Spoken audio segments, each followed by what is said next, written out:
Hey everybody, I'm going to make a video here called, which you probably already read the title, Why I'm Voting for Donald Trump. During the Obama era, social media took off in a really big way. And that had a very profound effect on the way that people shared information, which we all know. No, that's not controversial in the least.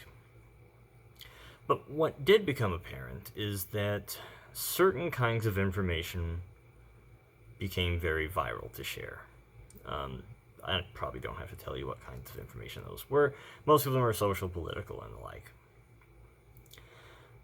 But what it did also do in the sharing of that information is that it allowed certain kinds of information which people used to discuss, sometimes in web forums, but that was a very limited audience, or casual conversation if they're a little bit more of a controversial group of friends or some such. Sometimes on radio programs or literature, and they put it right out in everybody's newsfeed. And some of those forms of information are things like, the battle between capitalism and communism, the idea of racism and what all that entails, and so forth. But in particular during the Obama administration, probably the latter years of his first run, or at least the first couple of years of his second run, was information regarding and arguments concerning, especially in academia, sexism. And sexism came out in terms from academia as only men can be sexist because only men have institutional power. And that made a bunch of us kind of freak out a little bit. But it didn't really get that big until something like Gamergate happened. Now, for all of its flaws and foibles, Gamergate did shine a very bright light on the concept that if you disagree with any of even the most radical ideas in feminism, then it must simply be because you are a sexist and you hate women. That could be the only possible interpretation. But that's just not true. And everybody who knew it wasn't true took to YouTube and other social media platforms and began sharing information regarding that. And what we discovered very quickly was that, hey, this isn't like a super fringe idea. This is actually pretty mainstream academia pushing this nonsense. That's really weird. But for the most part, really weird feminist ideals kind of went away a little bit. I mean, they're still there. They're very much still there. But the idea from all these ideas was that we live in a heteronormative patriarchy, and we have to smash the patriarchy. Well, what is the patriarchy? Well, the patriarchy encapsulates all sorts of things, up to and including what temperature the room is kept in an office, and wolf whistles to women from the odd, 1 in 1,000 men walking down the street and the like. And they didn't really have any very good examples. And especially the gender wage gap, which I think I've covered in a previous video. It doesn't really exist. And things of that nature. And most importantly, of course, capitalism. Because capitalism is clearly patriarchal for reasons that were never really made clear. And that seemed crazy.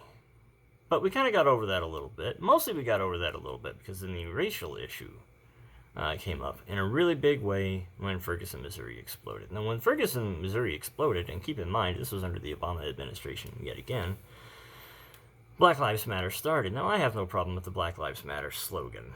I do have a small problem with it. It does seem to presuppose that there are a large swath of people that don't believe Black Lives Matter, and I don't think that there are. I mean, there are probably a few thousand of them in the U.S., and probably several hundred of them in Canada, and who knows how many more all over the world. Probably more in most non-North American or European countries than in North American and European countries, but nevertheless, I don't have numbers to back any of that up, but I really haven't met very many people who think that the cops should just shoot black people because they can. So I don't think that's really a thing. But do Black Lives Matter? Yes. So, okay, fine. I'll let it slide. I don't want to nitpick too much. But during the Black Lives Matter movement, a particular organization that identified itself as Black Lives Matter popped up, and they began having websites and so forth, and they have since admitted to being trained Marxists. Now, what does that mean exactly? How are they Marxists? Well, they hate capitalism. The ability to do whatever you want with your money, basically, is what capitalism more or less is. And your own property. And to be able to turn a profit and so forth. And during all of that, and up to this point, well into the Trump administration, they have been revealed more and more and more, at least organizationally, to be against things like organized religion, organized family units, organized just about anything organized, frankly, which is kind of odd because they organize. But they don't like hierarchy structures, basically at all. They find them fascistic and awful. And that seemed really weird to anybody who wasn't familiar with critical theory. Now, I've had to read up a little bit on critical theory. I've had various lectures that I've watched from people who expounded upon critical theory, both pro and con. And critical theory, so far as I can tell, and this is going to sound like hyperbole, I don't believe that it is basically an attempt to completely deconstruct all forms of hierarchy in a society specifically for the purpose of destroying that society as it stands with its hierarchical systems, literally any of them. And to do so for the express purpose of ushering in a revolution where there will not be hierarchical systems, which is basically communism. It's just that instead of it being a economic form of communism, it is a social form of communism, which of course will ultimately end up in an economic form of communism as well, because they're getting rid of capitalism too.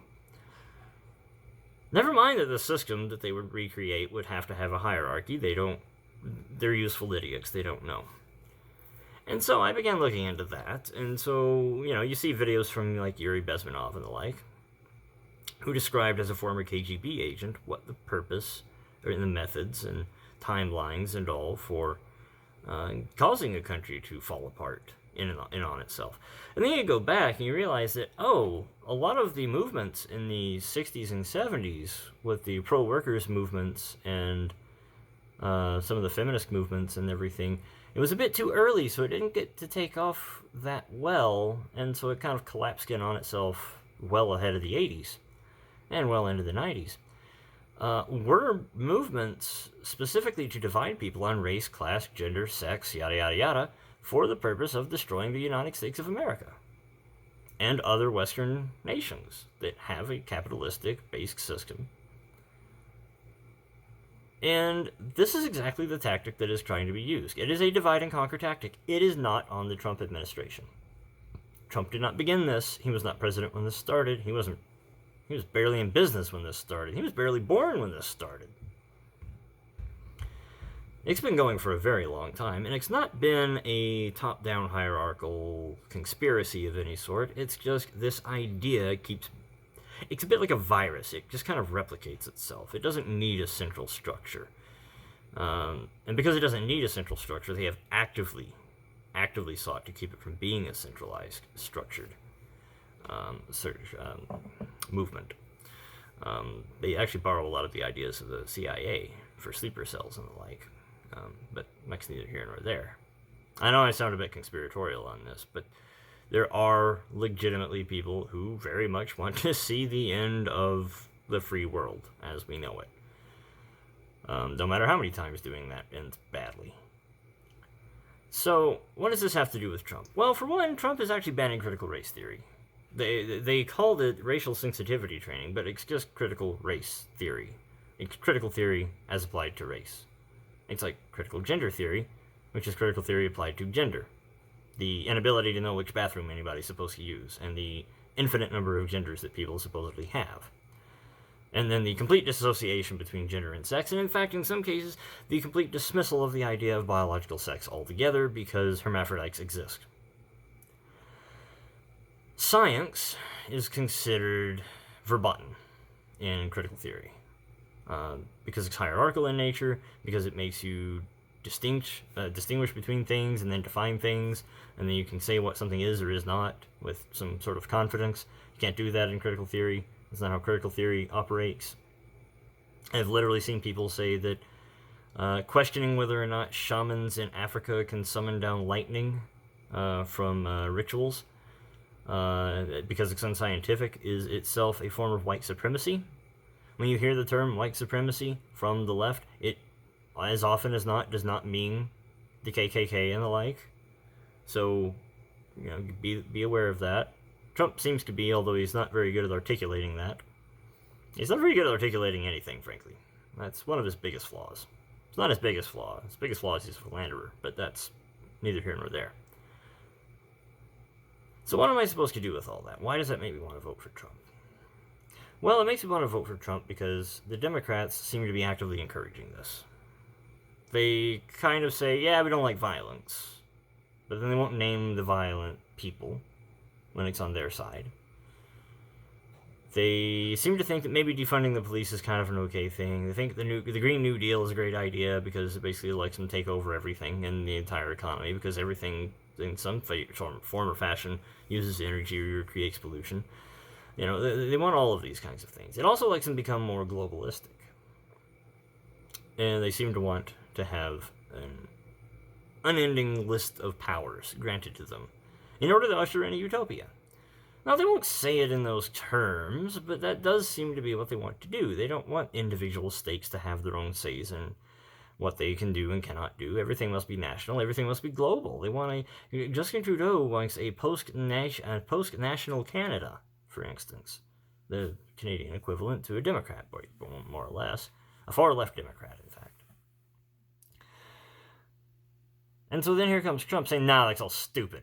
And yeah, he's not articulate, but he's kind of the big bull who's just going to run roughshod over all of that. And say, yeah, no, this is all nonsense. We need to just get back to, normalcy. So to that end, I think he's good. Now, I realize I'm 12 minutes into the video, and I've only really given one reason, and that's because he seems to be against cultural Marxism. There's also another reason. I'm a libertarian, and I'm very much against starting new wars. The only thing that I thought that might be kind of a good idea with Barack Obama was that he may not start new wars, and we might be able to get troops home. I didn't want to close Gitmo. I thought Gitmo being open was fine. I don't have a problem with Gitmo. A lot of people did. I didn't. It was fine. It's U.S. territory, and Fidel Castro casqueted the check, so that's too bad on him. That having been said, I did want us to get out of the Middle East. I didn't think the reasons for going in were completely illegitimate, but the reasons for staying definitely were. After 6 years or so, I was like, yeah, okay, we should be done now. I didn't think the war would last that long. But it did. And it's like, okay, well, maybe we'll at least get out of wars.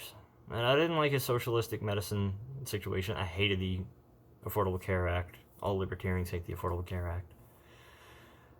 There's a lot to not like in the Obama administration. By the way, Biden was his VP. But one of the things that he did was he expanded wars and killed more people. That's inarguable. The numbers went up more. And also, I didn't really like the way that he was handling immigration. He did deport a lot of people, which I'm fine with deporting a lot of people, but he didn't do anything to keep people from getting here in the first place in order to need to deport them. It seemed... I don't know. It was a really stupid policy that he would enact for immigration. He didn't seem to want to, or at least he didn't get to, reform immigration policy in any shape, form, or fashion, which I think the first thing you do need to do is close the border. Trump wants to close the border. He has made Mexico agree to be a safe third country. Mexico is the wall now, which is great, because now we can actually start having immigration reform.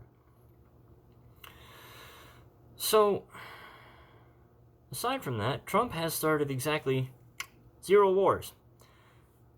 When he was running the first time around, I did pick him a little bit. I didn't vote for him, but I did pick him a little bit over Hillary, because Hillary wanted to do insane things, like issue a no-fly zone over Syria and get America involved in possibly World War III. Trump has so far had a walk softly and carry a big stick policy, which as a libertarian, I'm totally on board with. That's exactly what we should do. Threaten everybody within an inch of their life to flatten their country if they invade us, but otherwise, don't touch anything. Seems completely reasonable and fair.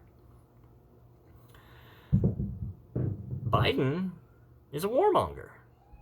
He egged on every single policy Obama had when he expended wars. Harris locked people up for doing things that she herself did when she was younger, and for a crazily long amount of time, and never pardoned any of them. Trump had to pardon them. I'm sorry, but you're not going to get the end of this conflict by fueling the people who actively want it, neither socially nor internationally. Trump so far wants to end war, and he wants to put people in jail for trying to cause insurrection.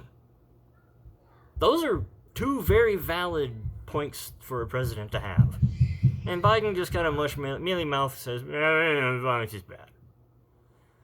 No, can't vote for Biden. Jo Jorgensen is technically closer to me philosophically, but she has no chance of winning. Absolutely none. I wish that she did. If she did, I would vote for her. I promise I would. I promise. I mean, she's kind of a sellout libertarian, but I'd vote for her anyway.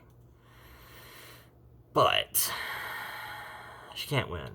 And Trump he's close enough. I don't like his trade wars, but he's close enough. Now you may say, Daniel, you're a Christian and you're a libertarian. How could you possibly stand the way he talks about people? How could you stand the way he's so very bombastic? Well, he is bombastic, and that's true. But I thought of a really good analogy. If there was somebody running for political office, especially from my region, and they were running against somebody else, which is obviously what's going to happen, but the person who was running on one side was someone who bullied me mercilessly in school and caused me to want to kill myself. And the other person was effectively Mr. Rogers. But Mr. Rogers had really bad policies. Mr. Rogers wanted the government to expand their powers to help people. And my former school bully, who has never apologized to me, had very liberty-minded policies and wanted people to be free to make their own decisions and their own mistakes and suffer for their own problems and rely on social fabric to help them rather than dictatorial powers of the government. I would vote for my own hated bully. And I don't know why that's weird. I don't know why that would be questioned. It seems insane to me that you would do anything other than that. But a lot of people would, because they vote for whoever's nice. I don't want nice. I want good policy, especially from the executive branch. I don't want nice. I want legal, I want stable, and I want good law enforcement. They're the executive agency. They execute the law. That's their job. So to that end, if Trump had no personality and was simply a robot putting out the policies that he would introduce, I really wouldn't have much of a problem with him. If Biden were the same, I wouldn't be able to stand him at all. So, there you go. I don't care about the morality of the individual. He could literally host parties on the White House lawn in public view of an orgy with hookers and cocaine flowing free. But if he had good policies, I'd still vote for him. Not because I'm a sellout, but because I'm not hiring him to be my pastor. No, my pastor can't do that. I won't let him get away with it. If you're my friend, I'm going to correct you hard or unfriend you or some such. If you're my kid, I'm going to beat the crap out of you. But if you're the president or the mayor or whoever, that's not relevant to your job. I don't care. If I had a surgeon who had the worst possible bedside manner, and let's just say my surgeon is a racist, vile human being with whom I would never have more than a 30-second conversation. But he was the best brain surgeon on the planet, bar none. And I had a brain tumor that needed to be operated on. I'll let him operate on it, because that's his job.